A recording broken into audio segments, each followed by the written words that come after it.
குவைத்தின் இன்றைய முக்கிய செய்திகள். குவைத்தில் முதலாளியை கொலை செய்து விடுவதாக கத்தி முனையில் மிரட்டிய பணிப்பெண் கைது செய்யப்பட்டார். குவைத்தின் ஜஸ்ரா பகுதியில் வளைகுடா நாட்டைச் சேர்ந்த தனது ஸ்பான்சரை அவரது வீட்டுக்குள்ளேயே கொலை செய்வதாக மிரட்டியதாக கூறப்படும் பெண் வீட்டு பணியாளர் ஒருவரை பாதுகாப்பு படையினர் கைது செய்தனர்.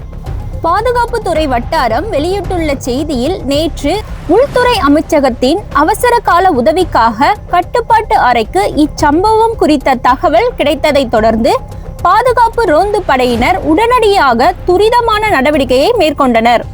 அந்த பணியாளரை அவரது சொந்த நாட்டிற்கு திருப்பி அனுப்பவோ அல்லது தொடர்ந்து வேலைக்கு அமர்த்தவோ மறுப்பு தெரிவித்த முதலாளி ஸ்பான்சர்ஷிப் மாற்றமோ அல்லது நாடு கடத்தலோ உள்ளிட்ட சட்ட நடவடிக்கைகளை அவர் மீது எடுக்குமாறு பாதுகாப்பு படையினர் கோரிக்கை வைத்தனர். இதையடுத்து முறையான சட்ட நடவடிக்கைகளை மேற்கொள்வதற்கு முன்னதாக அந்த மிரட்டலுக்கான பின்னணியில் உள்ள உண்மையான சூழலை அறிய பாதுகாப்பு படையினர் அப்பெண்ணிடம் விசாரணை நடத்தி வருவதாக செய்திகள் வெளியாகியுள்ளன. பணிப்பெண் எந்த நாட்டை சார்ந்தவர் என்ற கூடுதல் விவரங்கள் வெளியாகவில்லை என்பதும் குறிப்பிடத்தக்கது. குவைத் சுகாதார ஆய்வு குழுவில் 50 அழகு நிலையங்கள் மற்றும் சுகாதார நிறுவனங்கள் மீது குற்றம் சாட்டப்பட்டுள்ளது. நாட்டின் பொது சுகாதாரத்துறைக்கான உதவி செயலாளர் டாக்டர் அல் முந்தீர் அல் ஷசாவி விடுத்துள்ள அறிக்கையில், முறையான சுத்தம் செய்தல், கிருமி நீக்கம் மற்றும் தொற்று நீக்கம் செய்யும் நடைமுறைகள் உள்ளிட்ட தொற்று கட்டுப்பாட்டு தரநிலைகள் கடைபிடிக்கின்றனவா என்பதிலும், ஊழியர்களின் உடல் நலம் மற்றும் உடற்தகுதி சான்றிதழ்களை சரிபார்த்தல் உள்ளிட்டவை இந்த சோதனையின் போது கவனம் செலுத்தியதாகவும் அவர் தெரிவித்துள்ளார். குவைத் சர்வதேச விமான நிலையத்தின் முனையம் 4 மையமாக கொண்டு சர்வதேச விமானங்களை தற்காலிகமாக இயக்க திட்டமிட்டுள்ளனர்.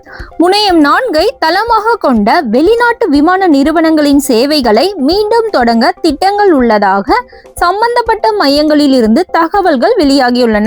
இது தொடர்பான பேச்சுவார்த்தைகள் முன்னேறி வருவதாக தெரிகின்றது.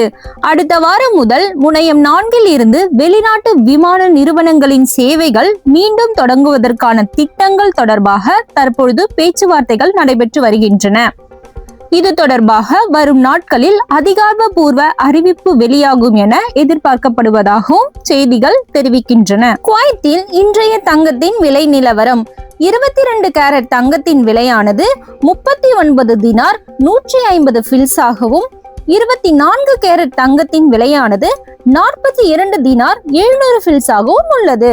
குவைத்தில் இன்றைய பண மதிப்பின் நிலவரம். ஒரு தினாரின் இந்திய ரூபாயின் மதிப்பு 308 ரூபாய் 145 காசுகளாகவும், ஒரு தினாரின் இலங்கை பண மதிப்பு 1072 ரூபாய் 100 காசுகளாகவும் உள்ளது. இதுபோன்று குவைத்தில் நடக்கும் அன்றாட நிகழ்வுகளை தமிழில் தெரிந்து கொள்ள குவைத் தமிழ் நியூஸ் அப்டேட் சேனலை சப்ஸ்கிரைப் பண்ணுங்க, லைக் பண்ணுங்க, ஷேர் பண்ணுங்க, எங்களோட சேனலுக்கு சப்போர்ட் பண்ணுங்க. நன்றி, வணக்கம்.